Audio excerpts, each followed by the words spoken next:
Hey everyone, so before I start this video, I just want to put it out there that this is just my personal advice and my personal tips to those that are starting their lock journey, or they just want to learn how their hair can lock at a decent rate and not do things that will prohibit their hair from locking faster. Just wanted to put that out there. This is just from my personal experience and things that I have seen that have worked for me. I learned a lot from my first lock journey and things I did not want to continue doing or things I should have been doing. So I just want to share this information with you guys because I wish somebody would have told me some of these things when I first started. So enjoy the video.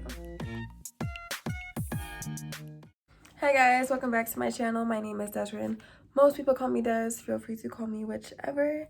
I'm excited about this video because I've been getting so many questions about people's hair and it not locking or them not knowing what to do with their hair and people just feeling like their hair journey or their lock journey is not going how it should be. So I'm hoping that some of these tips, even though they're pretty simple, I think will be helpful to some of you guys and kind of put your mind at ease a little bit, because I feel like a lot of people are expecting their hair to be one way too fast. And like I've said before, this journey is a process and it will test the out of your patience. I want to get right into this video because I don't want to waste time. I got things to talk about, so we're gonna do that. Disclaimer: the speed of your hair locking all depends on your hair type, the texture of it, the density, you know, all that stuff that I've mentioned before. That's a really important thing to think about, because if you think about it, people that have straight hair, their hair is obviously gonna lock a lot slower than someone with kinky, curly afro hair, you know what I'm saying? So if your hair is already a super tight curl or a coil, your hair is already gonna lock a lot faster. So that's not one thing you really have to worry about. Just wanted to put that out there, that you really need to take into consideration your hair type, and also too how you started your locks. So did you start them with comb coils? Did you start them with 2-strand twists? Like, how did you do it? Because when I started with comb coils, my hair definitely took a few months for me to actually notice some budding and some frizz going on. You guys can see it in my videos. My hair looked the same for a while, and obviously, you know, it's only been a month with this set now, but I can already tell a difference within this first month. The budding, the frizz is definitely a lot more than my very first set of locks that I had. So now that I got that out of the way, let me actually get into this list. The number one thing I have is do not be afraid of water. Water is your friend. I know a lot of you guys have been advised to not wash your hair, not get your hair wet and all that stuff. That's a no-no. You need to wash your hair, okay? You need to moisturize it with water on a regular basis. If you're only moisturizing your hair once a week, your hair is not gonna get enough moisture. It's just not. That's just no. Unless you're putting globs of I don't know what on your hair, that just doesn't make any sense to me. Period. It just doesn't. You need to moisturize your hair. Your hair is gonna be dry. Your scalp is gonna be dry if you're not moisturizing it. Hair locks because of the expansion and the contraction of your hair. It mats together on itself. So you can't get that without water. Like, it's gonna take a much longer time for your hair to lock.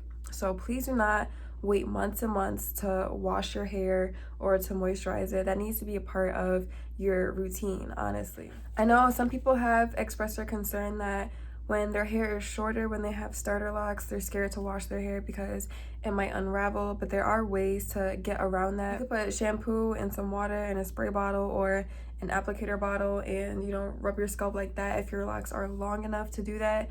But if they're on the shorter side, definitely I recommend using a stocking cap. That's probably the best way to go. But you need to wash your hair. You need to make sure that your foundation is good for your lock journey, because it's a long-term commitment. As I've said before, it's gonna take a long time. You guys have seen how I have washed my hair. I have a video of it. If you haven't watched it, go do that. But I just wash my hair exactly how it is. I don't do anything super special to wash my hair, simply because I'm not that worried about my hair unraveling at the length that is at. I've also noticed that washing my hair every 2 weeks has been allowing my hair to become more frizzy, which obviously is a key part to starting your locks and the journey, the process of it. You need that frizz. It's gonna happen no matter what. It's gonna be there no matter what. So to me, it's the more the merrier. When you're moisturizing your hair, I recommend just using water or rose water and some oils.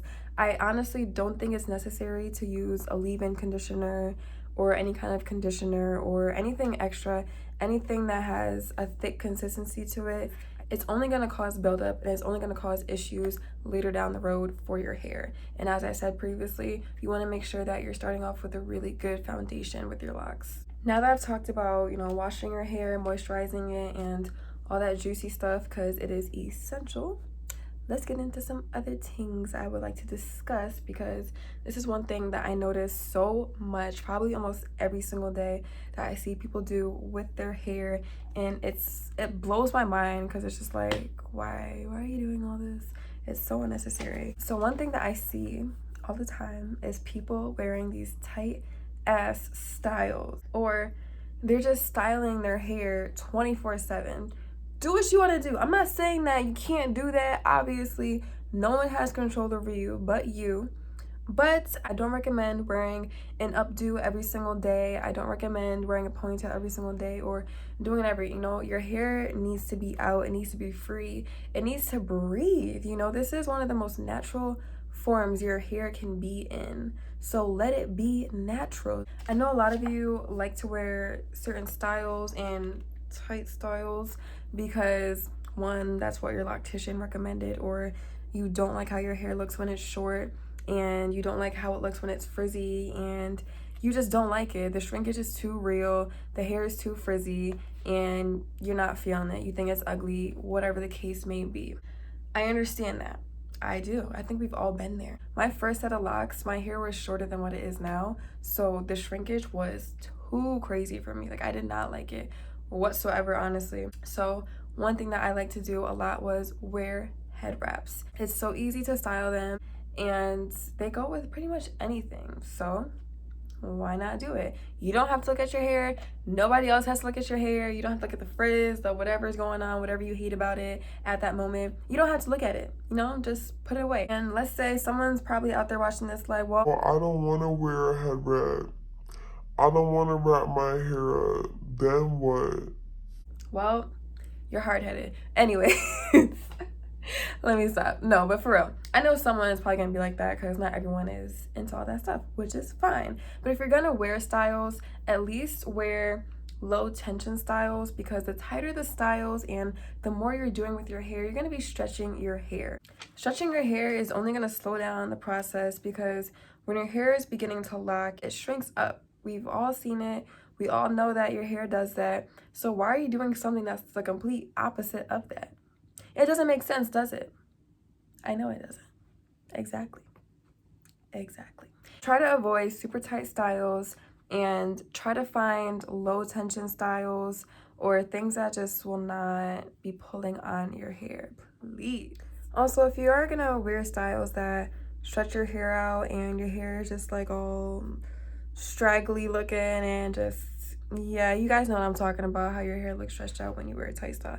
You know what I'm talking about. If you're gonna do that, I don't recommend leaving your hair just like that. I think it's a good thing to moisturize your hair or to even wet your hair, maybe even the shower. It's important because you want your hair to get that shrinkage back and you want it to get that frizz too. So wetting it or moisturizing it after you're wearing a style like that is definitely beneficial to you. The next thing on my list is to keep your hair wrapped when you're not doing anything. So if you're home, you're just chilling, minding your business, is your hair wrapped up?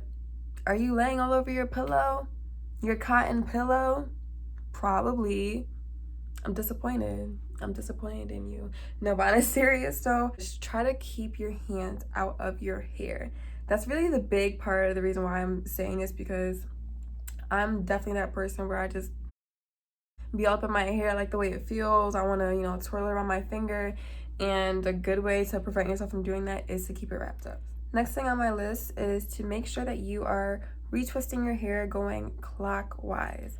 When you're consistent retwisting your hair going clockwise, you're training your hair to go that one direction. So it's ultimately gonna help your hair lock faster because it's not unraveling and you're not having to worry about, oh, I keep having to retwist my hair or I have to retwist my hair again because it keeps unraveling. No, it should be consistent throughout your whole journey. A lot of you guys kept asking or saying that I wasn't retwisting my hair in the same direction in my last retwist video, but I was retwisting clockwise. I had flipped the screen, so it looked like I was retwisting counterclockwise, but I promise you I was retwisting clockwise. Don't come for me, thank you. So when you retwist your hair, I don't recommend using a comb to comb out your new growth. Some of you guys that have been watching my videos for a while now have seen me do this in some of my videos, but I did stop because it was only doing the complete opposite of what I wanted my hair to do. Why are you combing your hair if you want it to lock, if you want it to mat on itself, you want it to knot up? Why are you combing it? You know, I get it's the new growth, but I just noticed that my hair tangles up a lot faster, especially at the root when I stopped combing my new growth before I retwisted my hair. The only time I'm using a comb is really just to part my hair, or if I'm doing other people's hairs to part their hair, but other than that, I stopped using a comb to retwist it because it's honestly just unnecessary. Another thing that I want to talk about is the little knots that you get at the ends of your locks. I'm gonna find one to show you what I'm talking about. Oh, this is a good one.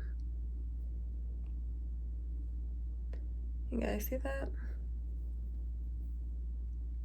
Don't pull those little knots off, please.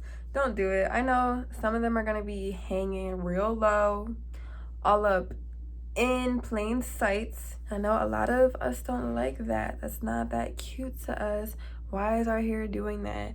Well, it's doing that for a reason, you know?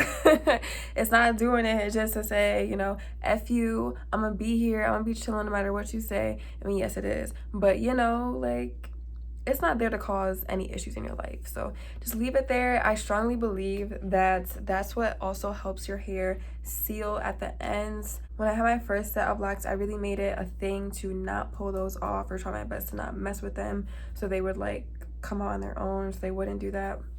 But I definitely think that that really helps with my hair seal because I just left them alone. Eventually they kind of, when your hair shrinks up, it kind of just connects with your lock, or sometimes it will just come out on its own. So I definitely don't recommend pulling them out because sometimes when they come out, then you just have like this little curl at the end of your hair. It just has to go through that process of knotting up at the end again, which is only going to slow down the process even more. So making this video, I really was like all over the place. I feel like I kept like adding things in on my list and everything, so I'm sorry if it seems that way in the video. Trust me, it was not on purpose. I'm just a little mess today, okay? Okay, thank you for bearing with me. That's all I could think of. That's pretty much all I try to maintain or try to do with my hair to make sure that it's locking at a decent speed because, honey, I don't have time to be waiting forever for these babies to be hanging. I'm gonna wrap this video up now. Thank you guys so much for watching. Thank you for all the love and the support, and I'll see you guys next time. Bye guys.